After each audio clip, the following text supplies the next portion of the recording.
So the leader of Action SA, Herman Mashaba, is back. And guys, you know when Uncle Herman Mashaba is back, we are about to have a good time.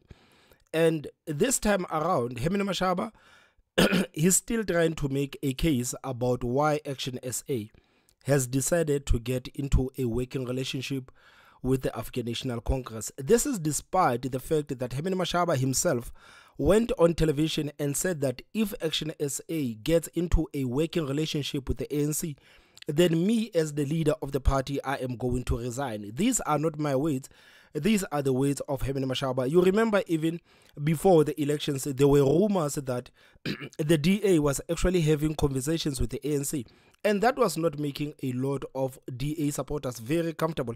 The thought of the DA getting into a working relationship with the ANC, because many people had actually believed that the ANC is going to corrupt the DA. So Herman Mashaba came out and said that my political party is going to be totally different from the DA, because Action SA, it is a political party that is not going to work with the African National Congress. We are putting our heads on the blocks. We are not going to work with the African National Congress. And I honestly believe that this is one of the reasons why some people actually gravitated to Action SA, because they saw a political party that actually had the morals to say that we are not going to work with the African National Congress. But now things have actually changed, because now Action SA is working with the African National Congress, and Herman Mashaba is trying to make a case, trying to make the supporters of Action SA understand why he actually took this position, despite the party actually saying that they are never gonna take this position. So yesterday, Herman Mashaba went to State of the Nation to have a conversation with Mike Shem.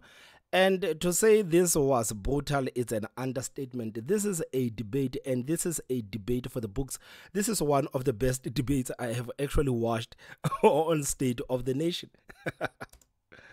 I'm one of those people that would put my hand up and say I'm cross with you, and I'm cross with you not for the reason of protecting the DA. I'm cross with you because I live in this mess called Johannesburg, right? Where a part of the ANC tactic for the last 2 years has been this one of puppet mayors, right? We know it. We lived through it. We lived through Guamanda. We lived through Topelo Ahmed here in Johannesburg. They did the same thing in Ekurhuleni. And, you know, my first thought was that they're doing this to you. And you're going to end up with a puppet mayor in the city of Tshwane who's going to be forced to toe a line, or else they will also forever have a gun at your back, right? And the only definite loser out of that is going to be the citizens of the city of Tshwane. So this wasn't so much about the DA. This is more about the Gauteng ANC's plan of putting in puppet mayors that they can control, because even in your case, in the city of Tshwane, you don't have the numbers. Therefore, you are at their mercy, and soon enough they can get their levers on the till. I think for me, I take that as an insult, Mike, that you insult my intelligence and my integrity. And I'm not. No. Let's. I mean, like, this is not about you personally. And I believe that Mike Shem made it very clear that this is not about you, but this is what I believe the ANC is doing. I mean, like, even in the city of Tshwane, this is the case. This is the case. Herman Mashaba does not have the powers to actually do anything in the city of Tshwane, because if we look at the council in the city of Tshwane, you know that the ANC has like 75 seats, the EFF has like 23 seats, and Action SA is sitting on 19 seats. So Action SA does not have the power in the city of Tshwane. Action SA is on the mercy of the EFF and on the mercy of the ANC. So this is exactly what Mike Shem is talking about, that they are doing to you what they have been doing to Johannesburg for the longest of times. I mean, even if you look at the city of Tshwane and how the city of Tshwane is actually structured, you can see that the executive mayor of the city of Tshwane is Dr. Nasipi Moya from Action SA. But this guy, Eugene Modise, this guy is the same person that is actually responsible for the finances in the city of Tshwane. So this guy was actually chosen to be the MMC for finance, and the same person that was chosen to be the MMC for finance, this guy belongs to the ANC. The ANC says that it is not enough for us to actually put you as the MMC of finance, but we are going to put you as the deputy mayor in the city of Tshwane. So for Herman Mashaba to actually think that Action SA is actually doing something on itself, it is a lie, because the numbers are there. We can see how the city of Tshwane is actually structured. They are structured in a way that Dr. Nasipi Moya, unfortunately, as much as I respect Dr. Nasipi Moya, I love Dr. Nasipi Moya, but truth of the matter is that she does not have any power. Action SA in the city of Tshwane, they don't have any power despite having the mayorship. They are in the mercy of the ANC, and they are also in the mercy of the EFF. So Action SA in the city of Tshwane is going to do whatever that ANC and the EFF want. They are not going to do whatever that they want. They are going to do whatever that the ANC and the EFF wants. So this is exactly what Mike Shemi is talking about. Intelligence and my integrity, and I'm not. obviously something. Let's. Sorry, just before we go on, I'm not questioning your integrity. It's not your integrity that I'm questioning. I'm questioning the integrity of your partners in this particular case. But then, Mike, why don't you question my relationship with the DA on 2 occasions, actually, where working to really step me at the back, dishonesty. You remember the DA pulling out Johannesburg to collapse, to be under ANC control, is because of the DA. I don't think anyone is not aware about this. It's something that I find it totally unacceptable as to why it's like the DA is the only political party that can do the right thing, not anyone who looks like me. So that is why I take it personal. So you must be very careful when Herman Mashaba says that people are trying to insinuate that the DA is the only political party that can actually do the right thing. Not for people who actually look like me. Herman Mashaba, on this point, he's basically defending the African National Congress.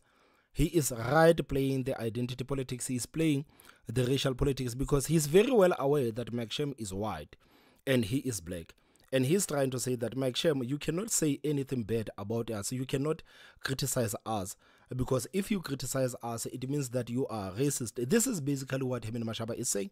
And it is so funny, because Herman Mashaba is one person that has been very critical of the African National Congress for the longest of times. Herman Mashaba has been very critical of the African National Congress. But today, now that Action SA is working with the African National Congress, anyone, especially if you are white, if you say that the ANC is corrupt, Herman Mashaba is going to come out to say that, no, you are racist, you don't think people who look like us can actually make the better decisions that are going to make this country prosper.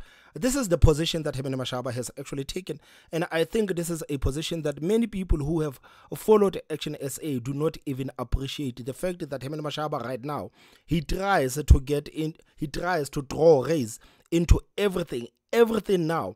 To the eyes of Herman Mashaba, it has to do with race. It's okay for him to say that the ANC is corrupt. It's okay for other people to say that the ANC is corrupt, but if you are white, you cannot say the ANC is corrupt, because when you say the ANC is corrupt, you are basically insulting black people. This is what Herman Mashaba is saying. This is a tactic that he has actually came up with to actually silence everyone who is going to say that you are working with a political party that is corrupt. If you say that the political party that I'm working with is corrupt, it means that you are a racist and you cannot call black people corrupt.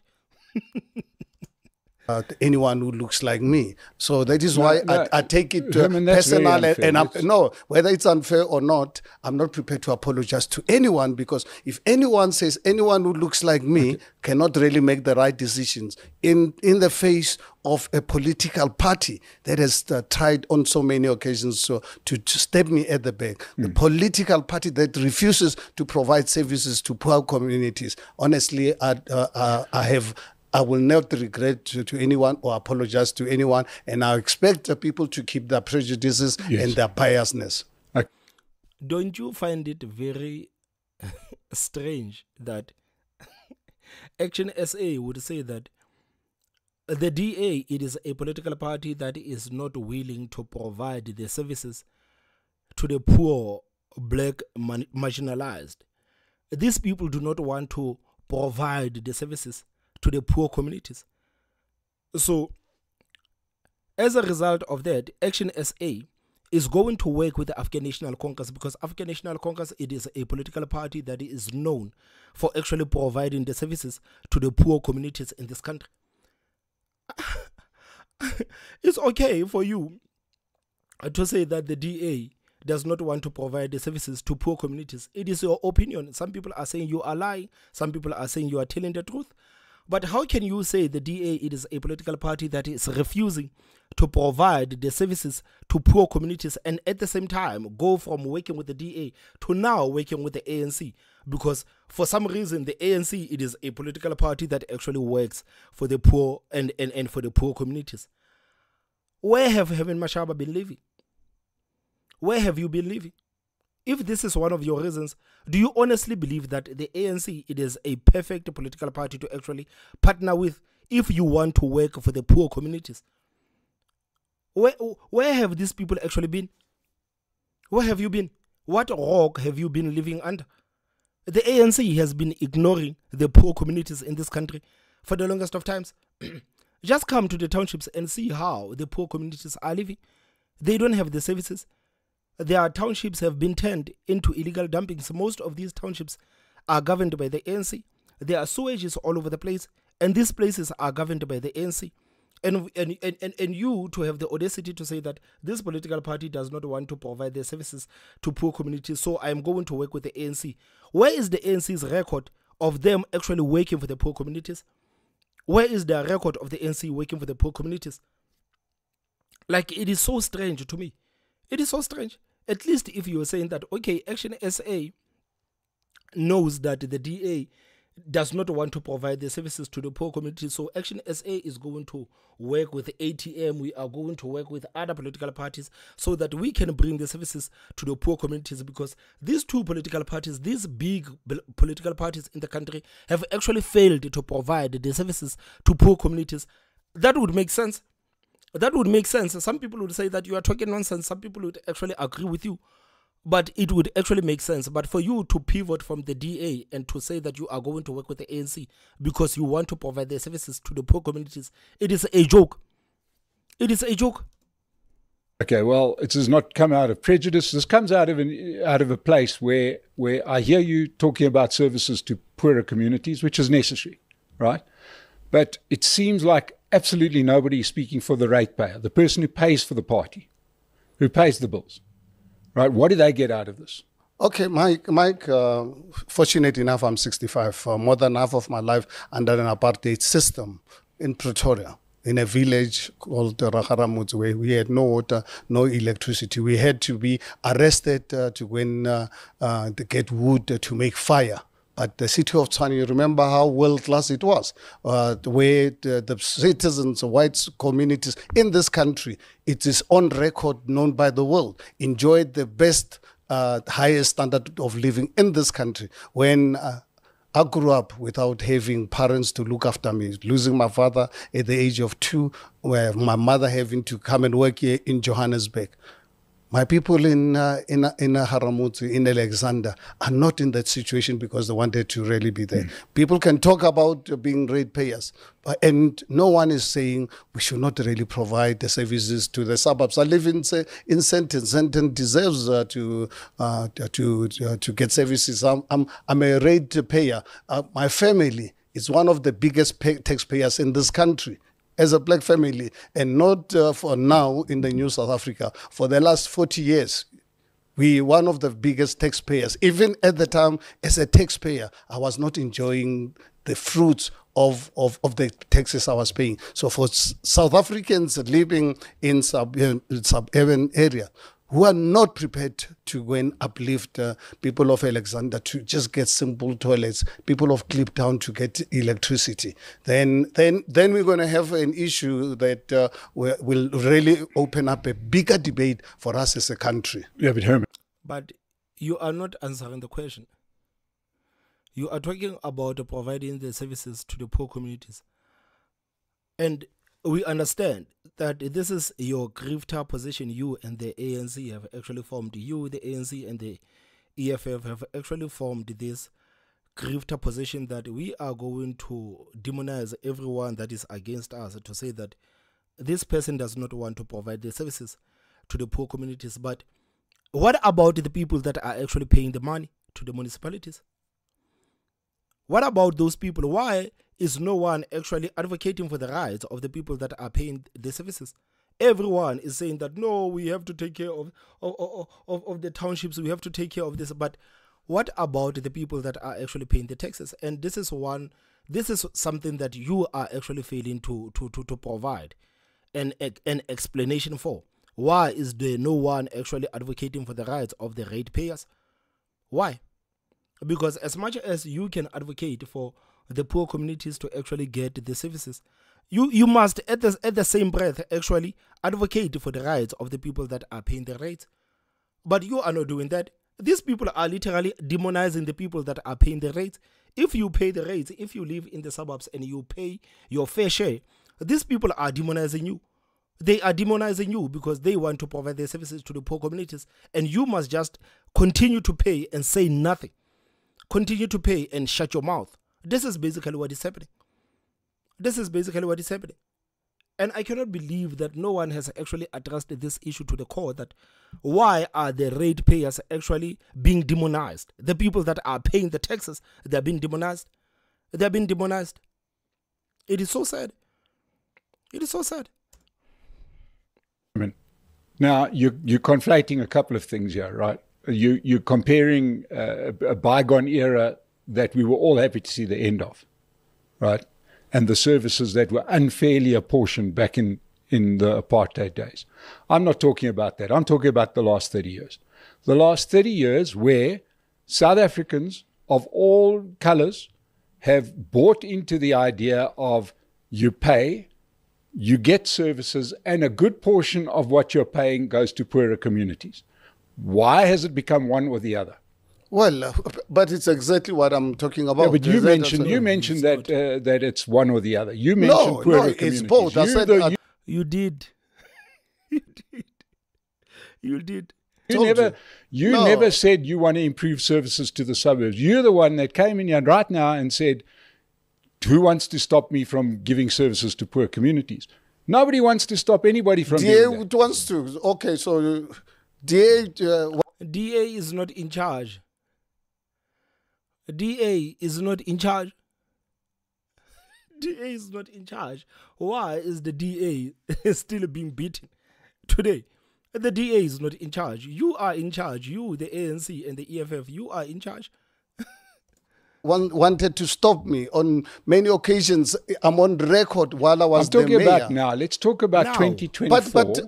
But Mike, that is where we will never find each other. Okay. Unfortunately, if our debates as a society, not you and me, I'm talking about all of us as South Africans, if we're going to have our debates in this fashion, that we must move on, forget about the past. I'm saying people of Haramotsi, people of Soweto are not in that environment because they wanted to. So it is for that reason, part of what we need to do as government to ensure that we provide services to those people. Unfortunately, what people are doing corrupted ANC to the core and failed us dismally. It is for that reason some of us are today in politics. And we're in politics to ensure that poor communities also receive services. Yes. And they've got to be subsidized by some of us who are privileged living in Sandton. But as I said to Michael Beaumont when he was here, what is easy to recognize is that this, as you said, we shouldn't be debating this. It's not one or the other, it's both, right? Servicing, absolutely. Right? But it serves the ANC to say, no, the debate is that this party wasn't giving a service to that community or that party. In other words, you keep this fight alive, this argument alive, right? Which allows them to drive a wedge between every other party at the expense of the cities. Right? Tell me, Mike, sorry to interrupt you. Have you followed the 5 weeks ever since the new administration took over in Tshwane? Are you following developments? I'm following it, and as I said to you, I mean, come on, it's too early, man. It's too early. It's early days. It's early days. The ANC hasn't really called the shots, but the ANC is coming. And the ANC is coming, and Soon enough, you will be crying because the ANC will be telling you to do 1, 2, 3. You will be crying. It's early days. And But are you following? I want to say categorically, we will be having your mayor on here. We were going to have her here. There were diary conflicts, but she'll be on here soon. I've watched another interview with her, and she looks absolutely fantastic, right? Brilliant, great, wonderful, right? And I wish her nothing but success. I don't hold a candle for one party or another. I am now at that gutful stage of South Africa where I say, deliver, whoever you are. I don't give a damn. And right? that's my view. What worries me here is that how you're going to combat the inevitable puppet master tricks that's going to come from the Gauteng government, right? Which is around the fact that so you're saying we're a puppet. I'm saying you're in. Of course you are. Of course you are. If you look at the numbers, of course you are. Of course you are. Like, there is no dispute in that. There is no dispute in that. Of course you are. So why is Herman Mashaba so pressed about the fact that they are not going to call the shots? What Mike Shem is saying, it is true that it's only a matter of time before the ANC starts calling the shots in the city of Tshwane. Herman Mashaba can talk about the 5 weeks. Have you seen the 5 weeks? Of course you can talk about your 5 weeks. But the truth of the matter is that it's only a matter of time before the ANC actually starts calling the shots in the city of Tshwane. So why are you pressed about the fact that you don't have the numbers in Tshwane? You don't have the numbers in Tshwane. You don't have the numbers in Tshwane. And this is the reason why it is going to be a problem for you. Just like it was a problem for many other political parties, it is going to be a problem for Action SA. And it is going to be, I told you so moment for many people. To you, Herman Mashaba as the leader of Action SA, it is going to happen. It is going to happen. So I don't know what Herman Mashaba basically is trying to defend. I don't know. But guys, if you know what Herman Mashaba is trying to defend, please tell me what you think on the comment section. Don't forget to hit that like button. And the most important part is subscribe. My name is Thomas Mabaso. I will see you next time. Bye-bye.